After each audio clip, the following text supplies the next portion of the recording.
Hey everybody, what is going on? Hexlex here. I got another Master Duel video for you. So coming back to Kashtira, which is not exactly the most popular deck in terms of a deck people like facing against, but it does actually seem to be a still at this point fairly popular deck in terms of what people like to use. I do notice it particularly more, you know, when people are really trying to rank up, be that, you know, like lower or mid season, mid or late season, when they're really trying to get up to whatever rank they're trying to, or even right now in the Duelist Cup. I have been noticing, of course this is all entirely subjective, and I haven't even played that many Duelist Cup games relative to how much ladder I play, but I tend to notice a little more stuff like cash and stun in the Duelist Cup, where people are really trying to get their gems and get out, right? So and it does kind of make sense to that degree. So one thing that I've kind of been saying about Kashtira for quite a while now, actually, honestly, I've been saying this literally since, you know, Rise Heart and Era and all that stuff came out, is that Cash is a deck that I think really isn't that great, but it's really annoying. And I think that's really what the, what the mainstay is, right?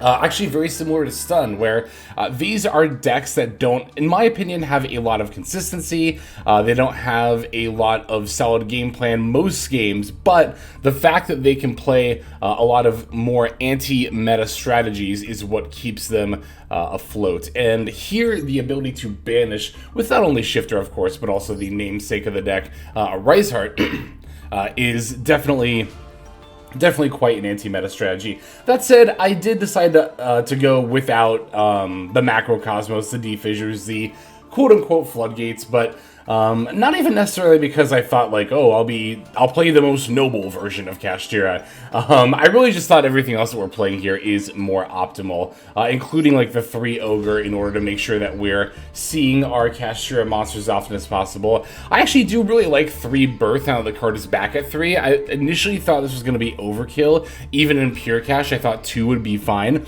But honestly, Birth is not only a great tool for helping you to play in kind of weird situations or make some comeback plays, but on top of that, it is actually a pretty decent disruption tool. Like I've been saying, graveyards really matter a lot in this particular meta, so having the ability to banish 3 cards face down from your opponent's graveyard when they activate a spell card or effect, which is not a difficult requirement to fulfill, does actually end up mattering quite a bit of the time. So on 3 Birth, on 3 Ogre, and all that fun stuff. Just going back to the idea of, like, you know, quote-unquote nobility, I guess, when I point out not playing macro or Di-Fi, it's like, I don't know, there are some people who kind of do subscribe to that, like, well, my deck doesn't play floodgates, so it's okay, or my end board doesn't have negates, so it's okay. My deck's not annoying like Cash or Stun, so it's okay.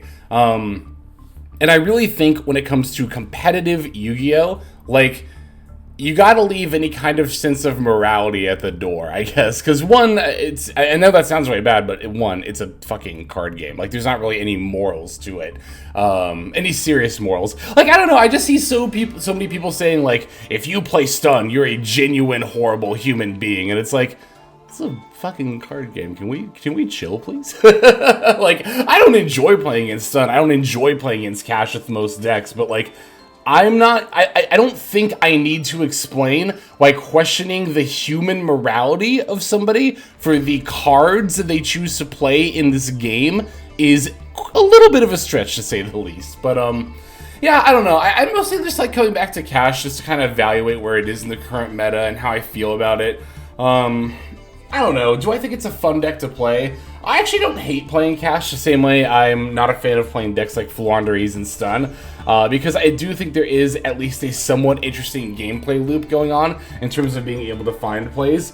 Oh, actually, in that regard, I wanted to talk about Nib a little bit, because you might see Nib and be like, what is Nibiru doing in this deck? Nibiru has anti-cash synergy, and while that is true, I think a lot of the time, especially if you're on, like, 3 Birth, for example, and you're playing a pure build with, like, the Kashtira preparations as well, it's actually pretty easy to circumvent the needing to have no monsters to get your play started. Now, granted, that's, of course, not necessarily always going to be a turn 1 thing. It's more of a later game thing, but you could also, in theory, like, hang on to a nib during your opponent's turn 1, use other hand traps, then special unicorn get your plays going, and then use nib like at a later stage in the duel. Because one thing that I have noticed when playing Kashtira is that I feel like your games are either over really quickly because you bricked, or they are a little bit grindy sometimes. Like, Cash does have the ability to OTK, but a lot of the time you're going to end up trading resources with your opponent's board and or hand traps, and that'll lead to a grind game. But I do believe that Cash is a pretty good control deck, so the grind game is not necessarily a spot that you super mind being in. So, but then once you're in that kind of a situation and you've established, like, again, the birth/prep, then, you know, throwing out a nib is definitely not as crazy of an idea in a deck like this. I've even seen, I remember at one point looking at like the highest win rate builds, and some of them were not even just on one nib, but even multiple Nibiru. So I think that it's definitely good to kind of push the boundaries, right, of how you think about a deck, like, to not get caught in a thought loop again of like, oh, you know, Cash monsters need no monsters to be special, so therefore nib is always bad in Kashtira. And it's like, well, while that does mean that there's anti-synergy, it doesn't mean that the card is necessarily bad, right? So, let's see, extra deck is, I mean, the list in general is pretty standard. Again, we're not on macro and Deified, but we're on pretty much everything else you'd expect a Kashtira deck to be on. As far as the extra deck goes, again, pretty much everything you would expect to see here. We're not playing extravs, so we get to play a bunch of one-ofs in the extra deck, which I think I ultimately prefer. I think that it is actually important to have a bunch of different toolbox options, and we will see gameplay where that does end up mattering. So, I'm not going to really bother, I think, to do a deck breakdown for this one. It's Cash. We all know Kashtira, right? we've all played against this deck, and maybe even groaned a little bit while doing it, which is valid. I do want to also point that out. It is definitely valid to dislike a deck. I'm not saying that, like, oh, you can't ever dislike one deck, because it's legal, so people are going to play it. Although I think adopting that mentality is going to save you a lot of stress. You know, you're of course allowed to feel whatever emotions you like. But again, I do say that questioning the quality of a human being based on the children's cards they choose to play is, again, maybe a bit of a stretch. So, anyway, let's go ahead and check out some of these games. Got some more Duelist Cup games, and we're starting off with a 14-turn duel. 14 turns, because we are up against Stun. I think there are quite a few players on the Duelist Cup ladder who would be quite glad that these two particular decks were locked in combat for so long. So, gonna go second here. Got quite a good hand, actually, here. Let's go lead with Runic Flashing Fire. That's right, it's particularly Runic Stun. Got the Hugin here, gonna pitch Scrubbed Raid. As soon as I saw Scrubbed Raid, I knew it was gonna be the Stun variant, because I don't think any other Runic variant would play that card. That I know of, anyway. So, we're gonna Ash the Hugin here. Opponent's going to set 3 before passing back over to us. So, drawing a Birth for a turn. That's actually a fantastic draw in this matchup. Of course, you can start banishing our opponent's Runic spells. They're going to Solemn Judgment our Raitsoth. That's why I led with Raitsoth over Prosp here. I wanted to see if they would use some kind of removal or negation against it, and I couldn't ask for a better one than Solemn Judgment Fear. So, gonna Prosp for 6. Now, the 6 that I chose to banish here do end up mattering. Particularly, I definitely don't think I should have banished the SP. I should have had at least a little bit of foresight to see that in a stun matchup, I could easily need this to banish a Floodgate. Similarly, the Dark Armed Dragon of Annihilation I should not have banished either. Really, Typhon should have gone here. I don't really see a reason why I would need it in this matchup. Similarly, I think Big Eye could have also gone as well. I was in, like, regular matchup mode, not stun. So I did actually misplay this Prosp a little bit, and it will actually end up mattering in this matchup. So we find Imperm Maxi, Theosis, Imperm, Pathfinder, and what else was the last one? The other Imperm, okay, so. Gonna activate Birth, set a couple before passing. And we're gonna have a couple of turns here of our opponent and I just kind of like drawing passing,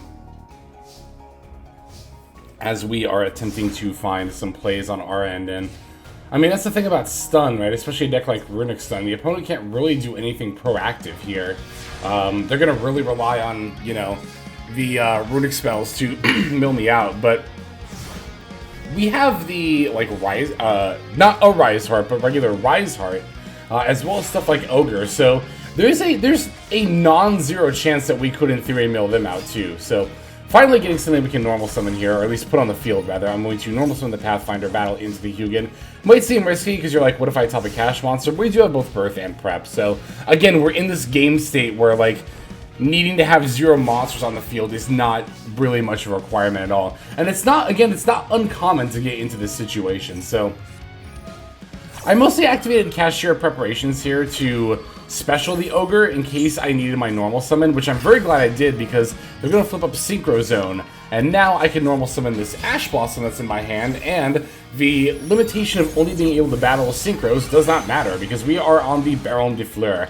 I really, really like the Baron in this deck because of how easy it is to make with the Ash Blossom and any Kashtira monster, and in this particular situation, I'm very, very glad that I have it. I did keep it off the Pros because I was thinking, like, okay, stun, I might have to deal with the Floodgate. Again, I wish I would have had a little more foresight with keeping the SP and the Dark Armed as well, so gonna bring back the Ogre. I'm gonna use the Baron de Fleur to target the Synchro Zone here, and I want to talk about this because I feel like this does really matter here because what you just target to destroy with the Baron de Fleur in this situation, right? So I went after the Synchro Zone to try to go for game, but I did debate on if I wanted to target one of the back rows, but there's 2 main reasons why I didn't. The first is actually kind of because of what's happening right now, because if I target a back row and my opponent chains it, that's really bad. That's effectively as if they negated this first effect, right? So I want a target that I know is going to have impact if I destroy it, and 2, and most obviously, I am threatening lethal here. So if I can just sneak in multiple attacks here, I should be good. So opponent's going to chain the Runic Golden Droplets, this special Runic from the extra deck, and you'll note that I did not use my negate here.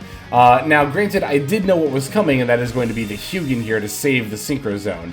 However, I didn't use my Omni Negate to stop the Runic spell here, mostly because of these 2 other face downs. I didn't want to end up in a situation where I use my 1 Omni Negate on the Baron de Fleur to ensure I do pop the Synchro Zone, only for them to flip up like another Floodgate, especially when they can deal with attacks. They already showed me they already showed me Scrubbed Raid, so it's not that big of a leap to assume they might have another back row that deals with battle, right? And even if I can't lethal this turn, I can still deal 3,000 damage with the Baron de Fleur. So we also get to Birth, gonna take out the Scrubbed Raid and remaining Runic spells, battle with the Baron de Fleur, pass back over to our opponent here. Alright, they have 3 cards left. Unfortunately, one of their cards is exactly Raw Sphere Mode while I had 3 monsters up. Pretty unlucky. They're going to Duality for 1 Day of Peace, Runic Destruction, and Grave of a Super Ancient Organism. I'm very glad they took Grave of the Super Ancient Organism. I thought they were going to take 1 Day of Peace, and I really hate that card. I really can't stand that card, so. Alright, Grave's going to activate, but with the Rise Heart here, we actually have an out to this board state. I'm going to Birth for the Ogre, special the Rise Heart F to banish the Tier Cache, as well as the top 3 of the opponent's deck, Prep to bring back the Tier Cache. Now I have 3 level 7 monsters, and I can overlay into the Rise Heart. Now with the Rise Heart, I can threaten to get rid of the Synchro Zone. Opponent is going to use the Runic Freezing Curses here to negate the effect.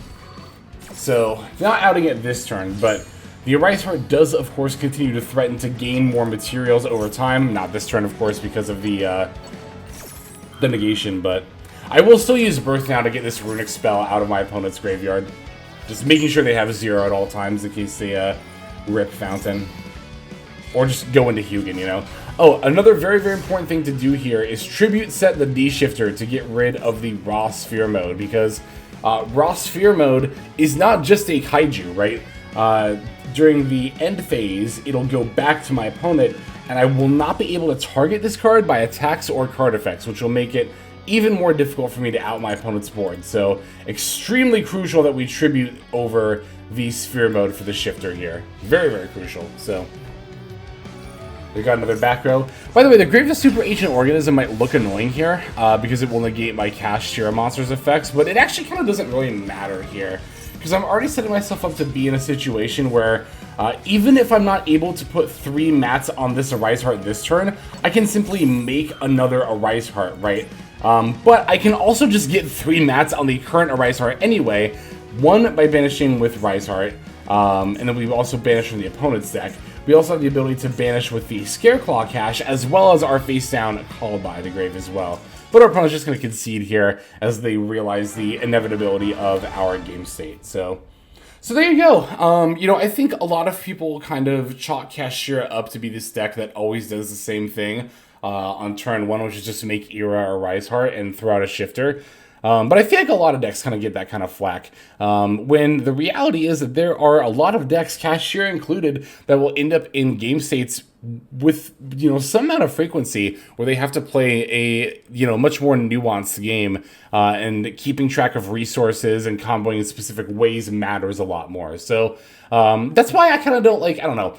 Again, of course, people are allowed to think that decks are boring, but there are so many people that will just declare that decks are boring to the point of creating non-games. I don't think that is always true of Kashtira. But then again, that did only, this 14-turn game that was very back and forth did arise because we were playing against Stun, so who knows. Alright, let's go ahead and check out our next duel.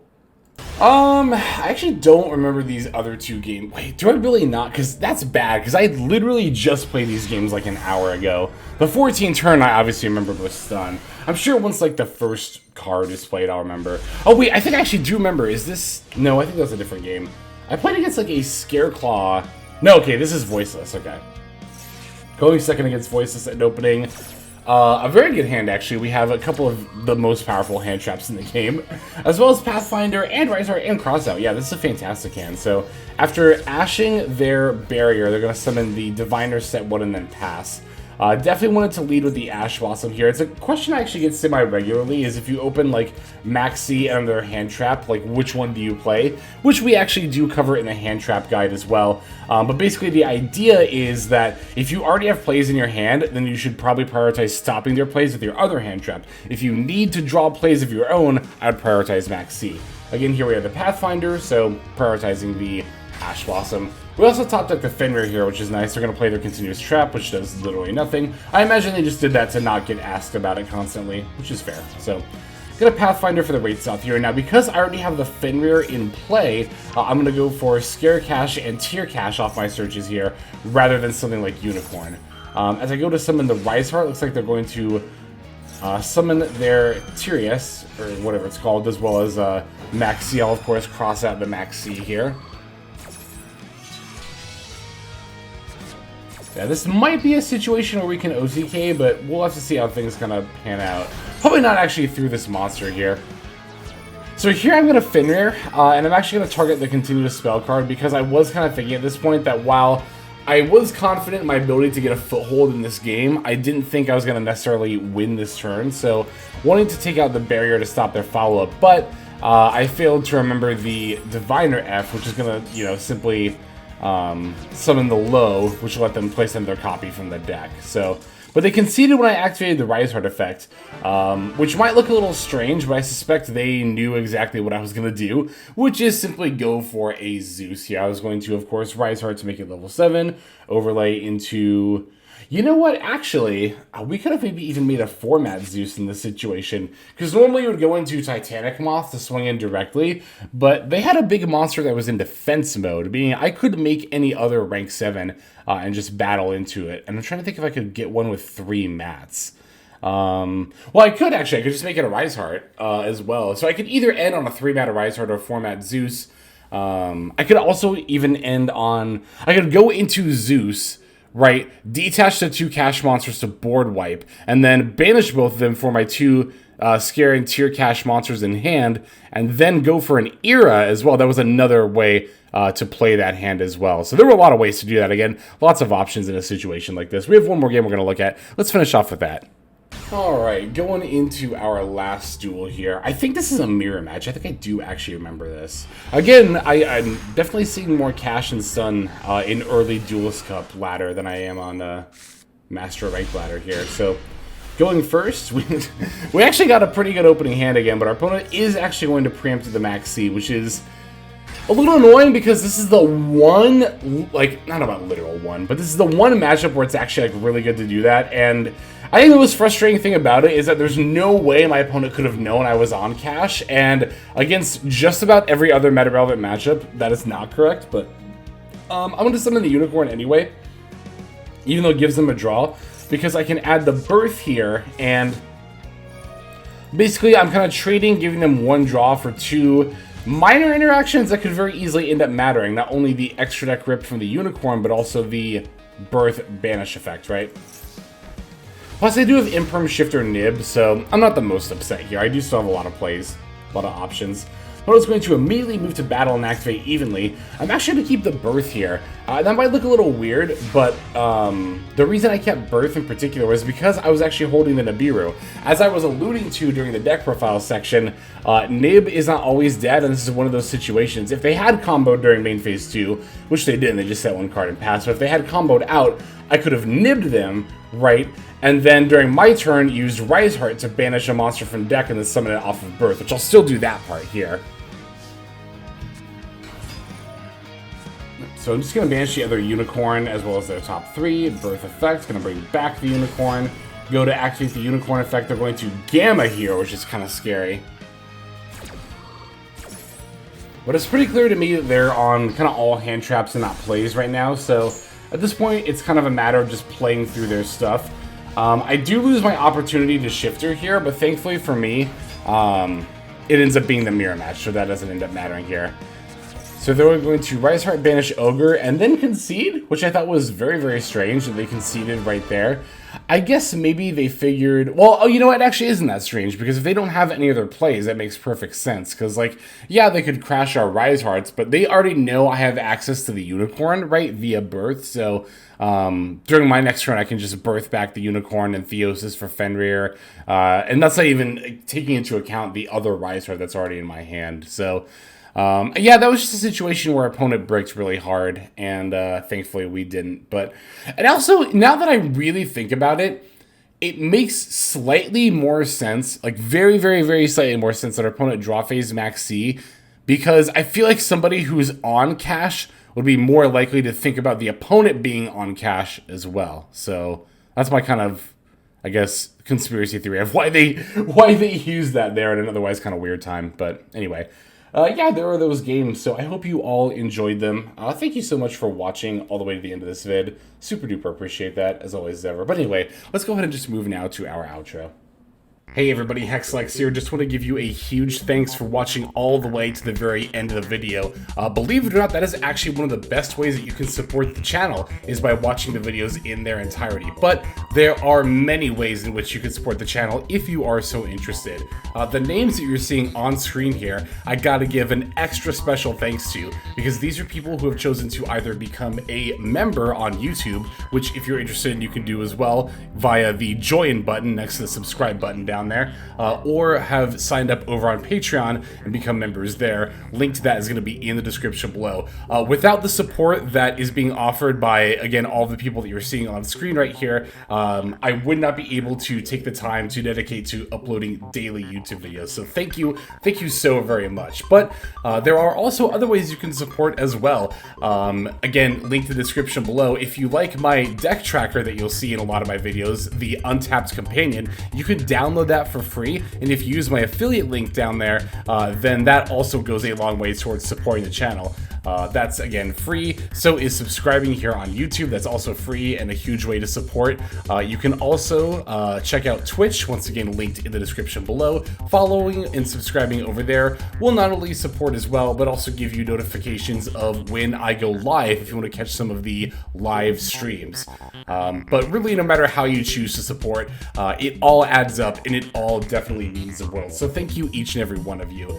For now, this is Hexlex. I'm going to be signing out. But more than that, I'm hoping that you have a fantastic day.